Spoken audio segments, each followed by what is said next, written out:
Hello, this is Rogers Redding, National Coordinator of Football Officials. I want to welcome you to this next in the series of these media and fan videos that we're producing for 2018. I hope these plays will be of interest to you. We've got a few plays on here regarding the kicking game, that is punts and field goals and kickoffs. Those always present some interesting challenges and some interesting rules. And there's some other situations that I hope you find interesting as well. Okay, let's get right to the plays. This play gives us an example of an ineligible receiver going downfield on a pass play. Watch the center on this play, and we have him circled for you. He's not allowed to be more than 3 yards downfield when the ball is released if there's a pass that crosses the line of scrimmage. So any ineligible receiver, that is any interior lineman or any player who's covered up on the line of scrimmage, he's got to stay within the 3 yards. He cannot go more than 3 yards downfield when the ball is passed. So this is a foul, ineligible receiver downfield. Ineligible receiver downfield, offense number 74, 5-yard penalty, first down. Here we have a play where the quarterback rolls out to try to pass the ball. There's a lot of things going on here. Notice that about the time he gets to the line of scrimmage, his teammate, number 86, pushes an opponent in the back and shoves him right past him. So that's a foul for an illegal block in the back. The quarterback runs on beyond the line of scrimmage and throws a forward pass to a receiver out to his right. Now this is close as to whether it's a forward pass or a backward pass. The backward pass or lateral would be legal, but this forward pass is not legal if the passer is beyond the line of scrimmage when he throws the ball. So we got 2 fouls on the play, both of them against the offensive team. So the defensive team is going to have to make a choice. And the decision that the coach has to make has to do with what the field position is going to be versus what down it's going to be. The block in the back carries a 10-yard penalty and the down would be replayed, but the illegal forward pass, even though it only carries a 5-yard penalty, it also includes loss of down. And so the referee takes some time to explain this to the head coach because he wants to make sure that he understands what his options are, and it's going to depend on what the coach wants to do in terms of where he wants the ball as compared with what down it is. So 2 live ball fouls against the same team. The other team can only accept 1 penalty, and the coach makes a decision here to accept a penalty for the illegal forward pass, which involves 5 yards, but it also includes loss of down. There are 2 fouls on the play, both on the offense. Illegal block in the back, offense number 86. That penalty's declined. Illegal forward pass, offense number 2. That includes a loss of down. It'll be second down. On this play, we have a backward pass, which is then followed by a forward pass. That's all perfectly legal because there's not 2 forward passes here. And then at the other end, where the receiver is, it looks like we should have pass interference. However, this long forward pass is tipped by the defensive team, and therefore you're not going to have defensive pass interference. Defensive pass interference only applies if the pass is untouched. And in this case, of course, you can see that this forward pass is tipped, and that's the reason for the no pass interference foul. You can see this tip much better on the replay. You can see the flight of the ball changed as a result of the player tipping the ball, so no defensive pass interference because the ball was tipped.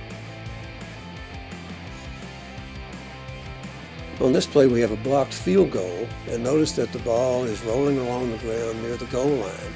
And then a player of the receiving team comes down and falls on it, recovers the ball, and kills it right there. Now, the rule about an unsuccessful field goal is that if it's untouched beyond the line of scrimmage by the receiving team, then the receiving team will next put the ball in play either at the previous spot or at the 20-yard line, whichever is further away from that goal line.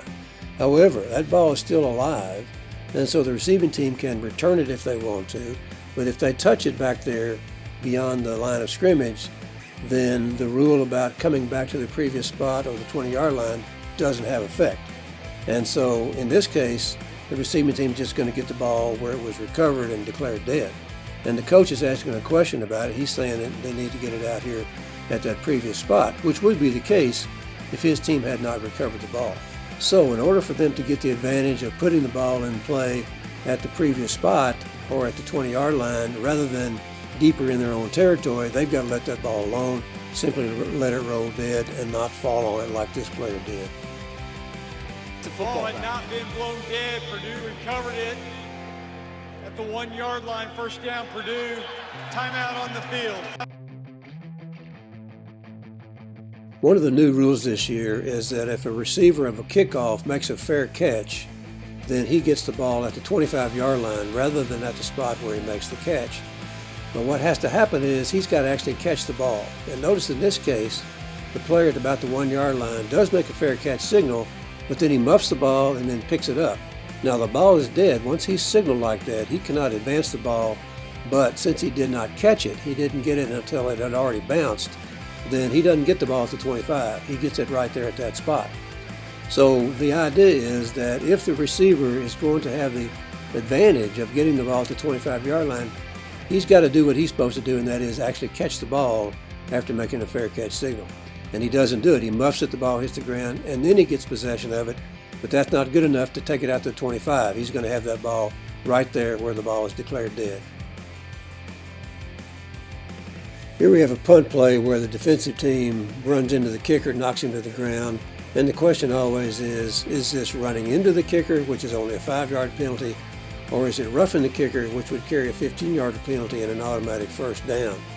And you can see at first blush, it looks like this should be roughing the kicker because the kicker goes to the ground pretty hard. But you can see the referee holding up his 5 fingers to indicate this is only going to be a 5-yard penalty. And when you see the replay, you can see why. There's not a lot of contact with the kicker. He does go down, but it's not a foul that is dangerous to him, and so this is only running into the kicker. This does not carry an automatic first down, and so we're going to replay 4th down after the penalty is enforced. So there's always some judgment involved here with regard to what the referee decides. Is it running into? Is it roughing? In this case, it's very clear that this is a correct call for simply running into the kicker, 5-yard penalty. Running into the kicker. Defense. 5-yard penalty. Free kick. There's a couple things I want you to notice on this play. First of all, notice the clock. It's inside a minute of the second quarter, which means we're close to the end of the first half. Also notice the offensive team. They're moving around a lot of shifting going on, and they never get set before the ball is snapped. And so that's a false start. Now, we typically think of a false start as the team being set and then a guard or a tackle jumps or somebody makes a move that indicates the start of the play. But it's also a false start if the team just never gets set. And because they don't get set, then the play is shut down as soon as the ball is snapped, and it's a false start. Because we're inside a minute of the half, this is a foul that would qualify for the 10-second runoff. Now, the team that committed the foul has the option of avoiding the runoff, but to do that, they've got to burn one of their timeouts. And so rather than lose that 10 seconds for committing this false start foul, the team decides to burn a timeout to save that 10 seconds. So the two things here, the false start that causes the clock to stop and the 10-second runoff is avoided by the team that committed the false start taking one of its 3 timeouts. False start on the offense. Texas, not all 11 players were set before the snap. Texas has decided to use a timeout to avoid a 10-second runoff. That's their second of the half, 30 seconds away. This play gives us a good illustration of how penalties are enforced in unusual circumstances. You're accustomed to the situation where when there are fouls by both teams, the foul's offset and we simply replay the down. However, there's a special set of rules that govern when fouls are committed during a play in which possession changes, as there is on this play, which is a punt. There's a foul against the kicking team for an illegal formation. They had too many players in the backfield. And then after the change of possession on the return, there's a foul by the receiving team. And normally these fouls would offset with fouls by the opposing teams. But the rule says that if the team that has possession of the ball at the end of the play, if they had not fouled before the change of possession, then they have the option to decline the offsetting fouls and keep the football. And the trade-off is that the penalty for their foul will be enforced. And you can see the referee explaining all this to the head coach to get his option of whether he wants the fouls to offset or if he wants to keep the football with the penalty against him being enforced. When the referee announces that the foul's offset, that's because the coach of the team that received the punt has decided to let the fouls offset. Otherwise, he'd have really bad field position after enforcement of the penalty against his team. But in this case, the fouls did not automatically offset. They offset only because of the decision of the coach of the team that received the punt. Illegal formation offense. 5 men in the backfield. During the return, illegal block in the back. Receiving team, those fouls will offset. We'll replay the down.